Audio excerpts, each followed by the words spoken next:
Next మిగతా వార్తల్లో ఏంది, కేంద్ర ఉద్యోగులకు తీపి కబురట.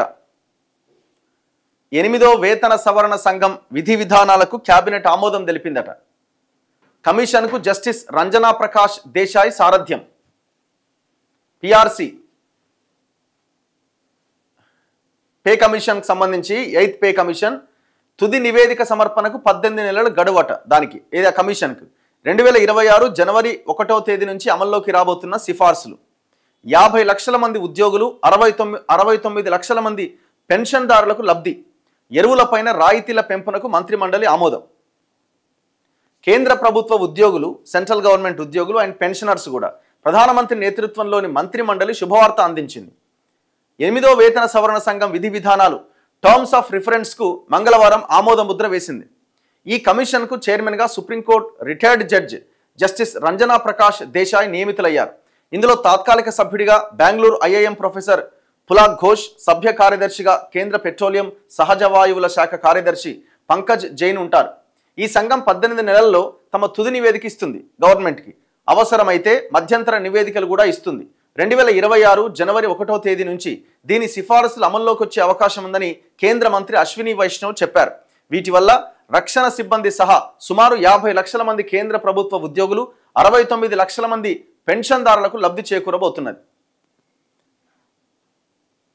సో ఏం విధి విధానాలు ఉన్నాయి, ఈ పే కమిషను ఏమి సిఫార్సులు భవిష్యత్తులో ఇస్తుంది అన్నది, సో ఇప్పుడున్న ఉద్యోగులకు సంబంధించిన సమస్యలు, జీతాలు, వీటన్నింటి మీద డిపెండ్ అయి ఉంటుంది. 8వ వేతన సవరణ సంఘం తన సిఫారసులు సమర్పించడానికి ముందు పరిగణలోకి తీసుకోవాల్సిన అంశాలు కేంద్రం స్పష్టంగా చెప్పిందట. వేటి మీద? దేశంలో ఆర్థిక పరిస్థితులను, ఆర్థిక వివేకం అవసరాన్ని ఈ సంఘం పరిగణలోకి తీసుకోవాలి. అంటే దేశంలో ఫైనాన్షియల్ స్టేటస్ ఎట్లా ఉన్నది, ఆ పరిస్థితులు కూడా తీసుకొని లెక్కలేయాలి. అభివృద్ధి సంక్షేమ కార్యక్రమాలకు అవసరమయ్యే ఖర్చు కోసం తగిన వనరులు అందుబాటులో ఉండేలా చూడాలి. నాన్ కాంట్రిబ్యూటరీ పెన్షన్ పథకాల వ్యయాన్ని దృష్టిలో పెట్టుకోవాలి. కేంద్ర వేతన సవరణ సంఘం సిఫారసులను కొన్ని మార్పులతో రాష్ట్ర ప్రభుత్వాలు కూడా స్వీకరిస్తున్న నేపథ్యంలో దీని సిఫారసుల వల్ల రాష్ట్ర ప్రభుత్వాల ఆర్థిక వనరులపైన పడే ప్రభావాన్ని కూడా దృష్టిలో ఉంచుకోవాలి. కేంద్ర ప్రభుత్వ రంగ సంస్థలు, ప్రైవేట్ రంగంలోని ఉద్యోగులకు ప్రస్తుతం అమల్లో ఉన్న జీతభత్యాల నిర్మాణం, ప్రయోజనాలు, పని పరిస్థితుల గురించి అధ్యయనం చేసి సిఫారసులు ఇవ్వాలి. అంటే ఇది ఓవరాల్గా ఏంటంటే ఉద్యోగులకు సంబంధించిన కష్టాలు, వాళ్ళ డిమాండ్లు, వీటన్నింటి నేపథ్యంలో ఈ కమిషన్ వేశారు. ఈ కమిషన్ పలు సిఫారసులు ప్రభుత్వానికి ఇస్తే ప్రభుత్వాలు నిర్ణయం తీసుకోవాల్సి ఉంటుంది. అంటే కమిషన్ రిపోర్ట్ ఇస్తుంది, ఆ రిపోర్ట్ మీద నిర్ణయం తీసుకోవాలన్నట్టు. కేంద్ర ప్రభుత్వం 7వ వేతన సవరణ సంఘానికి నిర్దేశించిన 5 విధి విధానాల్లో 4ంటిని ఈసారి యథాతథంగా కొనసాగించింది. ఇది వరకు నిర్దేశించిన వాటిలో ప్రపంచవ్యాప్తంగా ఉన్న ఉత్తమ విధానాలు, వాటిని ఇక్కడ స్వీకరించేందుకున్న అవకాశాలు, భారతీయ పరిస్థితులకు వాటి అనుకూలత, ఔచిత్యం అన్నదాన్ని ఇప్పుడు తొలగించిందట.